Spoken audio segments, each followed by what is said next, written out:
د لیلۃ القدر یو څو علامات درته زما عزتمندو دې ویډیو کې ښیم چې چاته دا علامات په لیلۃ القدر په دغه شپه باندې محسوس شو نو د دې خبره باندې پوه شي چې ما د لیلۃ القدر شپه بیا موندله. زه درته د ځانه نه یم، د نبي علیه الصلاة والسلام روایت درته را نقل کوم. دویم زما عزتمندو یو خاص علامه درته ښیم چې کله دا علامت په ذهن کې رااله او دا علامت بیا موندله نو ته پوه شې چې د لیلۃ القدر شپه مې بیا مونده.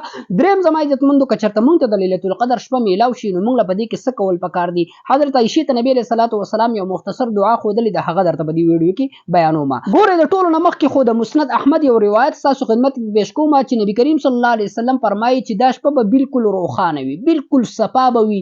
دا به داسې شپه وي لکه د 14مې شپې د سپوږمۍ غونته کې به بالکل پړقېږي، بالکل صفا روښانه به وي. بل په دې کې د دې علامه دار زما عزتمندو چې دا په دغه شپه باندې چې کوم د شیطانان به په ستورو باندې نشي ویشتلی، دا به بالکل هواره معتدله به وي. په دې شپه کې چې کوم دی نه به ډېره زیاته یخني وي، نه به پکې ډېره زیاته ګرمي وي.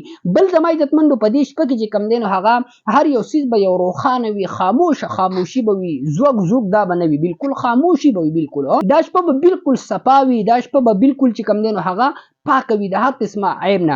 بل زما عزتمندو په دې شپه کې چې کوم دی نو اکثر د دریابونو اوبه هم خوږې وي او د فقهاو د علماء کرامو د مشاهدې نه دا خبره ښکاره ده. هغوی چې کوم دی نو په دې مشاهده کړې ده چې د دریابونو د کویانو اوبه چې کوم دي دا په دې شپه باندې هغه خوږې وي، تروې نه وي زما عزتمندو.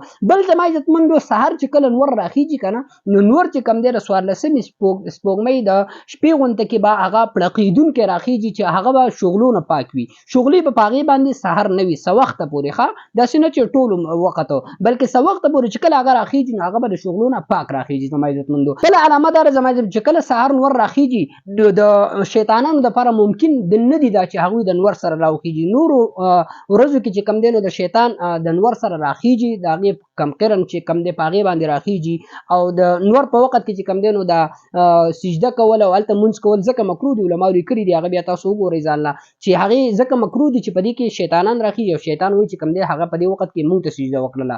نو دا د دې شپې علامات دي. د ټولو نه غټه علامه چې زه تاسو ته ښیم زما عزتمندو د لیلۃ القدر هغه دا ده چې کله ستا په دې شپه کې عبادت کې دلګي وه، ستا زړه عبادت ته کېدو، ستا زړه چې کوم دی نو هغه مانځه ته کېدو، ذکر ته کېدو، قرآن مجید تلاوت ته کېدو، مانځه ته کېدو، صلات تسبیح مانځه ته کېدو، دعا دې کوله نو الله رب العالمین چې کوم دی نو هغه جړه او زاری او فریاد چې دی کله الله رب العالمین ته کو نو د زړه نه چې کوم دی نو هغه ستا چې کوم دی نو هغه راخیږي، زړه بالکل نرمیږي او ستا د سترګو نه چې کوم دی نو اوښکې چې کوم دی نو هغه بهیږي، ستا زړه بالکل نرم شي. ته په دې باندې پوه شه چې الله رب العالمین ماته د لیلۃ القدر شپه را نصیب کړه. نو چې چاته د لیلۃ القدر شپه محسوس شوه که نه نو د زرو شپو د زرو میاشتو د شپو د عبادت نه د هغې اجر او ثواب دی زما عزتمندو. حضرت عایشې رضی الله تعالی عنها د نبي علیه الصلاة والسلام نه تپوس وکړه د الله رسوله که لیلۃ القدر راته نصیب شي نو ما له په دې کې څه کول پکار دي، زه پکې څه عبادت وکړم. نو نبي علیه الصلاة والسلام ورته یو مختصر دعا وکړله، یو جامع دعا یې ورته وښودله چې اللهم انک عفو